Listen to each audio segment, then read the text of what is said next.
오늘 이 새벽에도 주님 전에 나오신 우리 성도님들을 주님의 이름으로 환영하고 축복합니다. 기도하겠습니다. 사랑의 하나님 아버지, 은혜와 사랑을 감사합니다. 시험, 걱정, 괴로움이 많은 우리 인생의 피난처가 되어주시고 진실한 친구가 되어주시며 참된 위로 얻게 하심을 주님 감사합니다.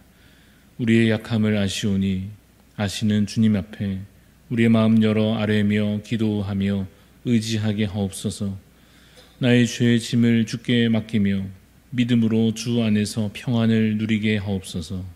주님, 우리에게 믿음과 소망과 사랑을 더하여 주옵소서. 사실 우리의 마음에 다른 것도 원하는 것이 많지만은 그래도 주님 간구하오니 우리에게 믿음을 더하여 주시고 흔들리지 않는 소망 주시며 하나님을 사랑하고 이웃을 나 자신같이 사랑하는 마음을 우리에게 허락하여 주시옵소서. 그래서 주를 닮은 인격과 담대한 삶의 태도로 많은 이들에게 평안을 전하며 복음의 진한 향기를 전하는 자가 되게 하여 주시옵소서.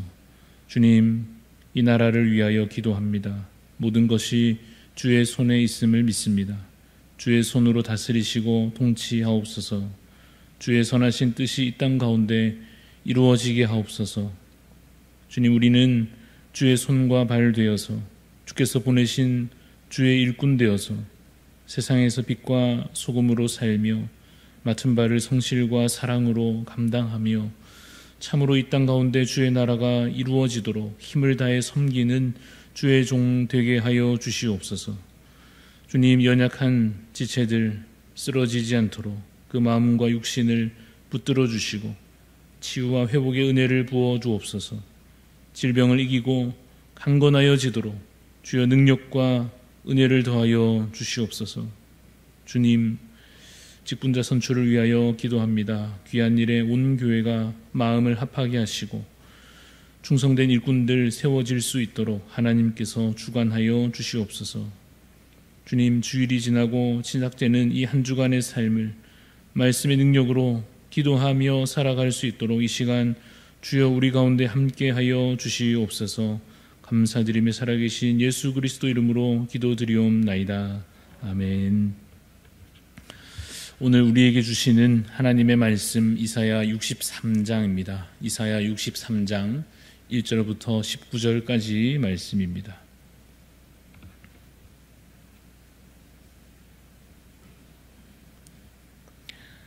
이사야 63장 1절에서 19절까지 말씀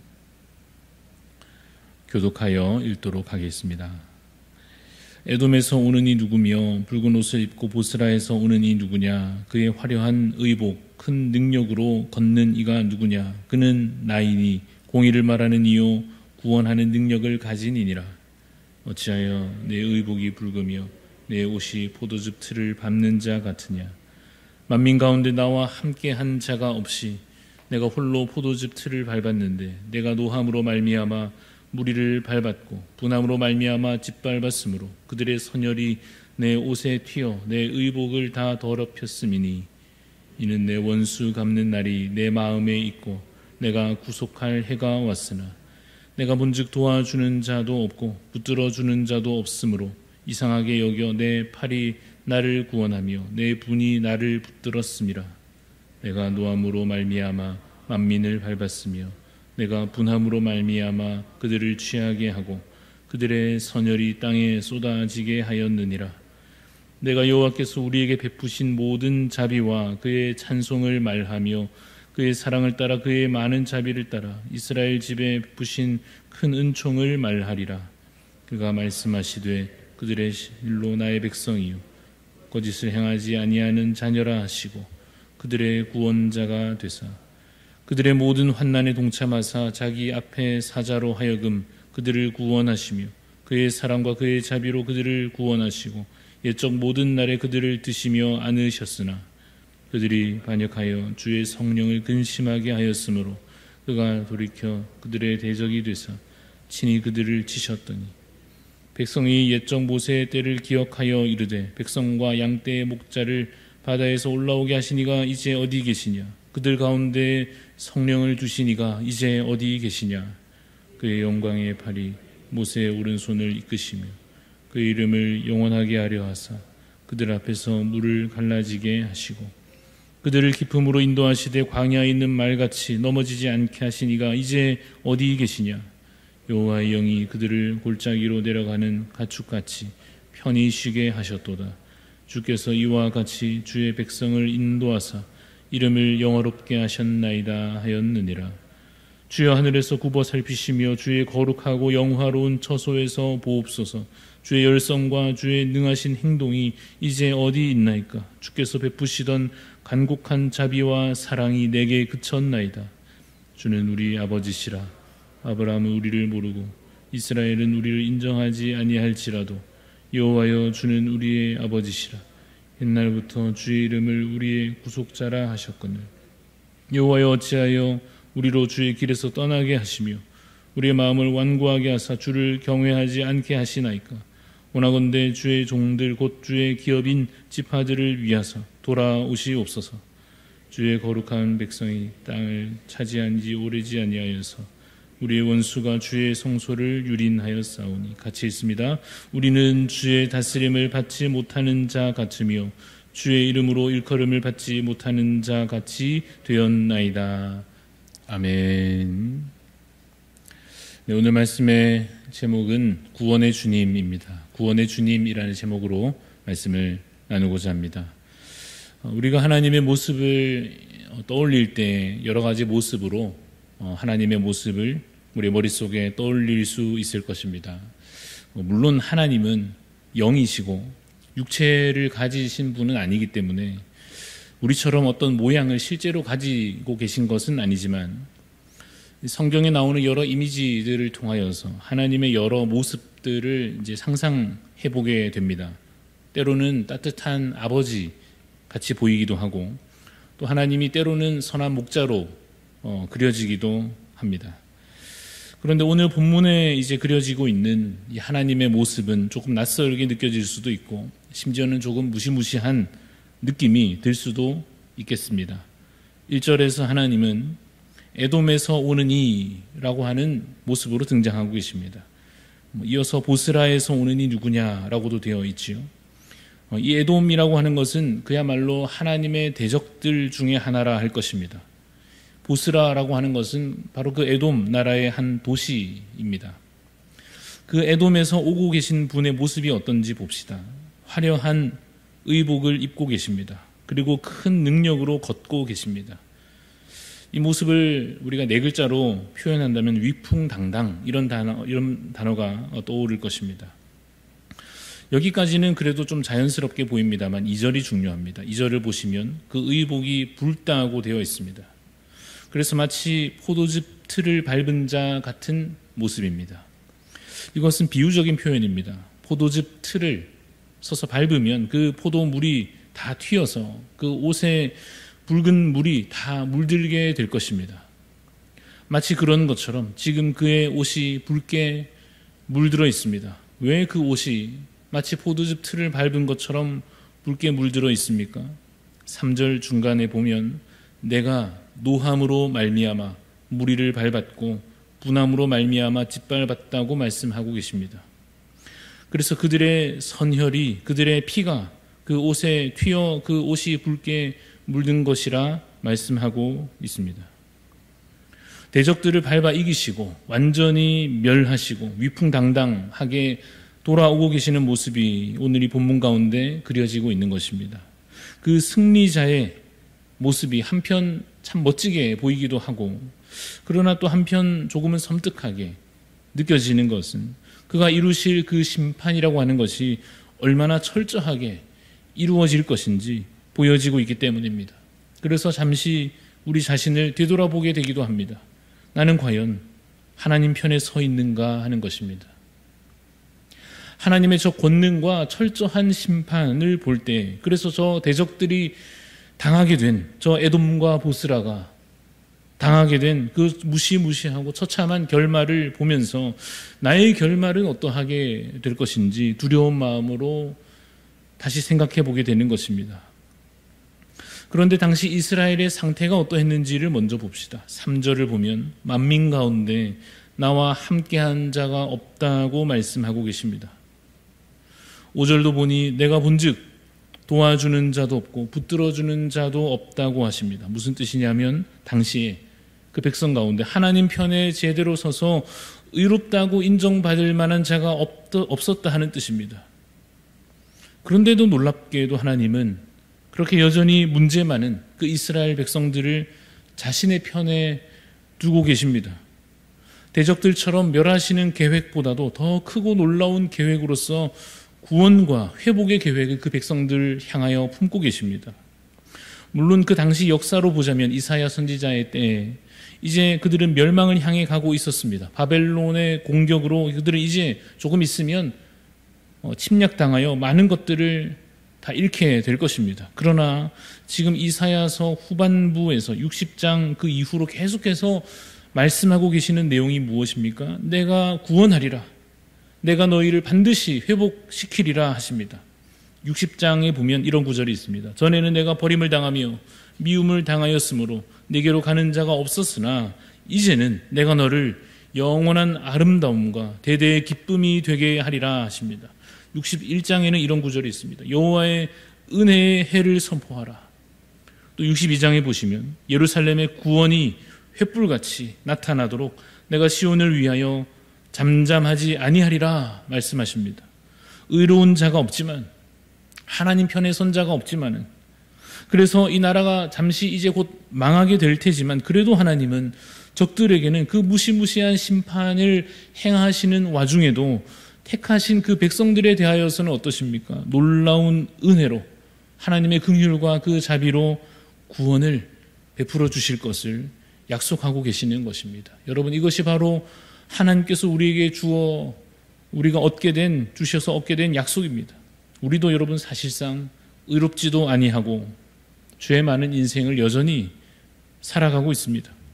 그래서 심판의 날이 임한다라고 할 때 우리의 마음에도 어쩌면 그 심판을 생각하면 본능적인 두려움이 우리의 마음속에 올라올 것입니다.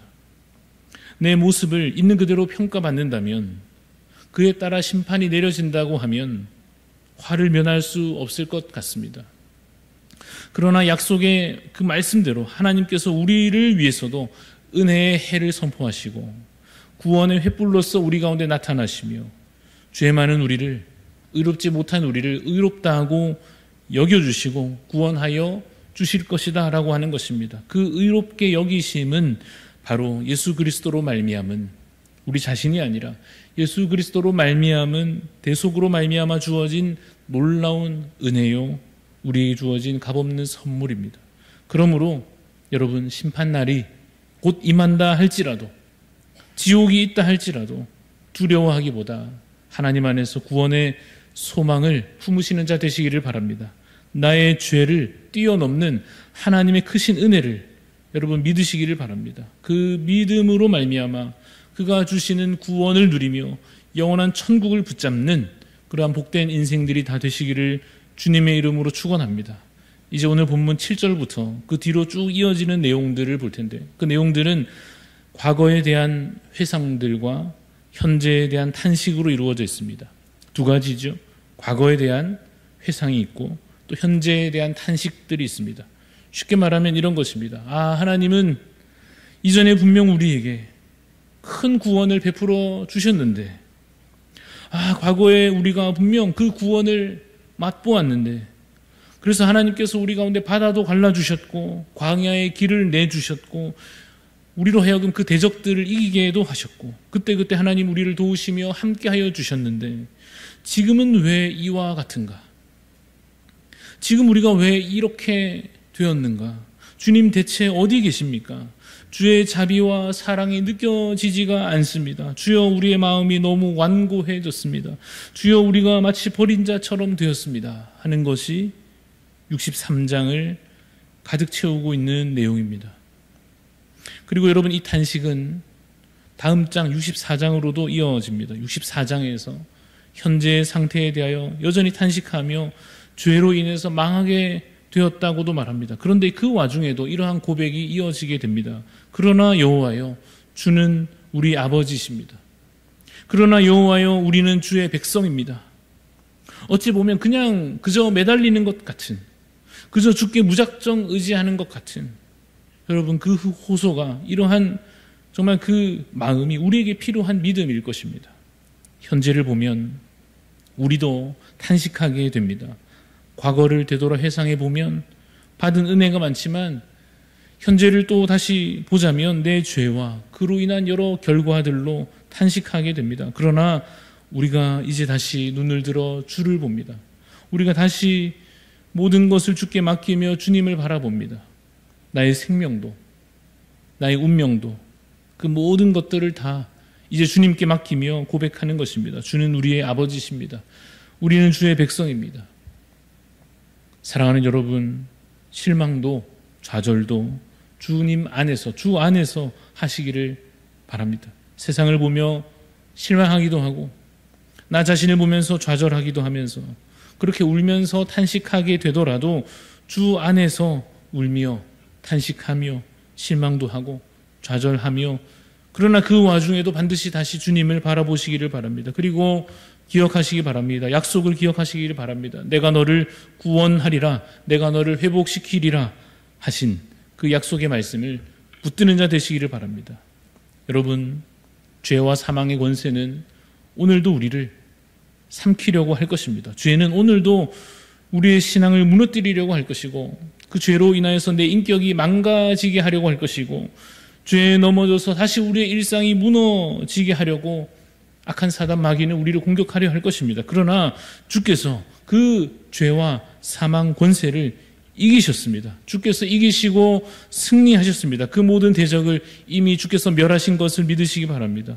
승리의 주께서 이제 앞으로 놀랍게도 이루어 가실 그 일들을 우리의 마음을 담아 마음 다하여 소망하며 믿음으로 오늘도 주님 안에 안전히 거하시는 우리 모든 성도님들이 다 되시기를 주님의 이름으로 축원합니다. 기도하겠습니다. 하나님, 과거를 되돌아볼 때 주의 은혜가, 주님의 구원의 은혜가 넘치면서도 현재를 보면 또다시 탄식하게 됩니다. 주여, 우리가 어찌 이렇게 되었나이까 할 때가 많습니다. 주여, 현재 내 심령을 보며 내 일상 가운데의 상황들을 보며 우리의 죄악의 열매가 얼마나 쓴지 또다시 느끼게 됩니다. 그러나 주님, 저 대적들을 밟아 이기시고 우리에게는 구원을 베푸시겠다 약속하신 그 놀라운 은혜의 약속이 우리에게 여전히 유효함을 기억하게 하여 주옵소서. 그것이 내 공로 아님에도 불구하고 내게 주어진 놀라운 약속이며 은혜며 주님 천국이며 구원이고 회복임을 주님 기억하여 붙들게 하여 주시옵소서. 그래서 하나님, 내 눈앞의 현실이 어떠하든 하나님의 약속을 붙잡고 주실 천국을 소망하며 영원한 생명 내게 있음으로 인하여서 안심하며 평안을 누리며 구원의 하나님만 바라보며 살아가는 자 되기를 소원하오니 주여, 우리에게 믿음을 더하여 주시옵소서. 어지러운 세상 가운데에서도 저 적들의 위협 가운데에서도 주님 쓰러지지 않게 하여 주시옵소서. 우리의 대장 되신 주님 의지함으로 오늘도 승리하는 하루가 되게 하여 주시옵소서. 죄와 사망 권세가 오늘도 우리를 유혹하며 미혹하며 무너뜨리려 할 때에도 하나님 이미 이기시고 승리하셨음을 선포함으로 다윗처럼 하나님의 이름을 선포함으로 모든 싸움이 주께 있음을 믿음으로 당당히 선포해냄으로써 오늘 내게 맡겨진 그 싸움과 씨름과 이 모든 것을 능히 감당케 하여 주시옵시고 하나님, 오늘의 삶이 정말로 믿음과 소망과 사랑으로 가득 찬 그런 복된 하루가 되게 하여 주시옵소서. 감사드리며 살아계신 예수 그리스도 이름으로 기도드리옵나이다. 아멘. 하늘에 계신 우리 아버지여, 이름이 거룩히 여김을 받으시오며 나라가 임하시오며 뜻이 하늘에서 이루어진 것 같이 땅에서도 이루어지이다. 오늘 우리에게 일용할 양식을 주시옵고 우리가 우리에게 죄 지은 자를 사하여 준 것 같이 우리 죄를 사하여 주시옵고 우리를 시험에 들게 하지 마시옵고 다만 악에서 구하시옵소서. 나라와 권세와 영광이 아버지께 영원히 있사옵나이다. 아멘. 오늘 우리 기도할 때에 스리랑카를 위해 섬기시는 옥기철 선교사님 위해서 기도합니다. 스리랑카 이주민과 현지 교회 개척 사역의 열매를 위하여, 움직이는 스리랑카 교회 사역을 위하여서 또 선교사님 부부의 건강 회복과 지속적인 사역을 위한 힘 주시기를, 우리 개척 사역을 위해 또 움직이는 스리랑카 교회의 사역을 위해 우리 선교사님 부부 건강을 위해서 우리 옥기철 선교사님 또 스리랑카 땅을 위하여 기도해 주시고, 또 우리 직분자 선출을 위해서도 계속해서 기도하며, 또 우리 각자 하나님 앞에 아뢰는 기도의 소원 가지고 함께 기도하며 나아가시겠습니다.